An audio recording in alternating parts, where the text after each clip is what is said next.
In the previous video, we have seen how we can connect MongoDB to Node.js. So अभी हमने server prepare किया था जिसमें हमने इस फंक्शन को क्रिएट किया था जिसमें MongoDB कनेक्शन एस्टेब्लिश हो रहा है। देखिए आप देख सकते हैं यहाँ पे MongoDB कनेक्टेड है और हमारा सर्वर इस पोर्ट पर लिसन करने के लिए तैयार है। Now we have to create an API which fetches all the movies. Okay, so उसके लिए हमें app.get एक फंक्शन का यूज़ करना पड़ेगा जिसमें हम पहला पैरामीटर जो लेते हैं वो स्ट्रिंग URL लेते हैं, रिसोर्स URL। सो इसमें लिखेंगे मूवीज़। सो हमें मूवीज़ को गेट करना है इसलिए हम get and resource movies. Now we will create a callback function which accept request and receive. This is the arrow function. अब यहाँ पर हम क्या करेंगे, जो भी हमने DB इंस्टांस को क्रिएट किया था उस DB इंस्टांस का यूज़ करके हम कलेक्शन मेथड को कॉल करेंगे और ये जो कलेक्शन होगा वो हमारे DB का जो कलेक्शन है, जैसे अभी हम देख सकते हैं शो कलेक्शन। सो अभी हमारे DB में जो मूवीज़ कलेक्शन था उस कलेक्शन को यहाँ पर हम अक्वायर करेंगे। सो यहाँ पर सिंगल कोट लिखेंगे, नाउ लिखेंगे मूवीज़। सो हमने DB ऑब्जेक्ट के अंदर एक कलेक्शन मेथड को कॉल किया जिसमें हमने कलेक्शंस को इंसर्ट किया जिस कलेक्शंस को हमें रीड करना है। सो अब हमें इस कलेक्शन के अंदर से ऑल डेटा को फाइंड करना है। सो ऑल डेटा को फाइंड करना है और इसमें हमें को कंडीशन नहीं देना है इसलिए हमने इसमें एम्प्टी ऑब्जेक्ट पास कर दिया। सो जैसे ही हम ये फाइंड मेथड लिखते हैं तो ये फाइंड मेथड क्या करती है, एक कर्सर को रिटर्न करती है। सो ये कर्सर को रिटर्न करती है और एक एसिंक्रोनस मेथड है, मतलब ये एक प्रॉमिस को रिटर्न कर देंगे। तो इसके लिए हमें यहाँ पर लिखना पड़ेगा एक variable const cursor now and await, क्योंकि हम इसे या तो हम देन कीवर्ड के साथ रिजॉल्व कर सकते हैं या तो अवेट के साथ। तो यहाँ पर हम अवेट लिखें, लेकिन अवेट लिखने के लिए इसकी डेफिनेशन में हमें एसिंक लिखना पड़ेगा। सो इसने कर्सर रिटर्न किया और कर्सर को जब भी रिटर्न करता है तो इसे हमें इटरेट करना पड़ेगा। सो जैसे ही हम इटरेट करेंगे या एक मेथड होती है टू अरे मेथड, उसको कॉल करेंगे तो हमें ऑल मूवीज़ यहाँ पर मिल जाएंगी।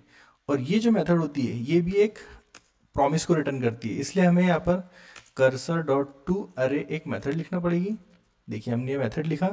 सो ये एक प्रॉमिस को रिटर्न करेंगे। अवेट के थ्रू प्रॉमिस रिजोल्व हुआ। जैसे प्रॉमिस रिजोल्व हुआ तो यहाँ पर जो है मूवीज़ का अरे इस वेरिएबल में आ जाएगा। सो इनिशियली जो कर्सर है वो 20 रिकॉर्ड्स को पॉइंट करता है। सो ये भी इनिशियली 20 रिकॉर्ड्स को पॉइंट करेगा।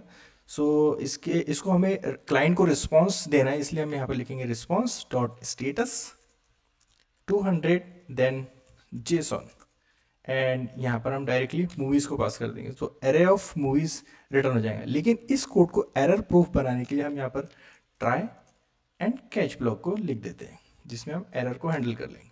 और ये जो कोड है ब्लॉक ऑफ कोड को कट करेंगे और यहाँ पर पेस्ट कर देंगे और यहाँ से हम रिस्पॉन्स डॉट स्टेटस 500 पास कर सकते हैं इंटरनल सर्वर एरर। एंड यहाँ पर हम जेसन के अंदर लिख सकते हैं इंटरनल सर्वर एरर। नाउ इस ब्लॉक ऑफ कोड को हम एक लाइन में भी लिख सकते हैं। तो उसके लिखने से पहले हम इस EPI को टेस्ट कर लेते हैं। देखिए कंट्रोल सेव कर दिया, सो ऑटोमेटिकली हमारा सर्वर अपडेट हो गया। अब इसे टेस्ट करने के लिए हम यहाँ पोस्टमैन में जाएंगे। पोस्टमैन में यहाँ पर जाएंगे और यहाँ लिखेंगे http://localhost 8080/movies। तो हमें मूवीज रिसोर्सेज को फाइंड करना है और ये मेथड होगी गेट और इसे सेंड बटन पे क्लिक करना है। जैसे ही सेंड बटन पे क्लिक करेंगे देखिए यहाँ पर पूरी मूवीज का डेटा आ गया है। अब इस फंक्शन को हम और ऑप्टिमाइज कर सकते हैं। सो इसके लिए हम क्या कर सकते हैं कि डायरेक्ट हम यहाँ पर कर्सर वेरिएबल को न लेते हुए यहाँ पर हम डायरेक्ट मूवीज वेरिएबल को लेंगे। तो यहाँ पर कॉपी करेंगे मूवीज एंड यहाँ से इसको कट कर लेंगे और यहाँ पर ही हम इस टू अरे फंक्शन को कॉल कर देंगे और टू अरे फंक्शन जो प्रॉमिस रिटर्न कर रहे हैं वो ऑटोमेटिकली यहाँ पर रिजॉल्व हो रहा है। सो कंट्रोल S, देखिए सर्वर अपडेट हो चुका है। अब हम इसे फिर से वेरीफाई कर लेंगे। जैसे एंटर दबाया देखिए यहाँ पर सारी की सारी मूवीज़ का रिस्पॉन्स आ गया है। So that's it in this video. मिलते हैं नेक्स्ट वीडियो में। Thank you very much.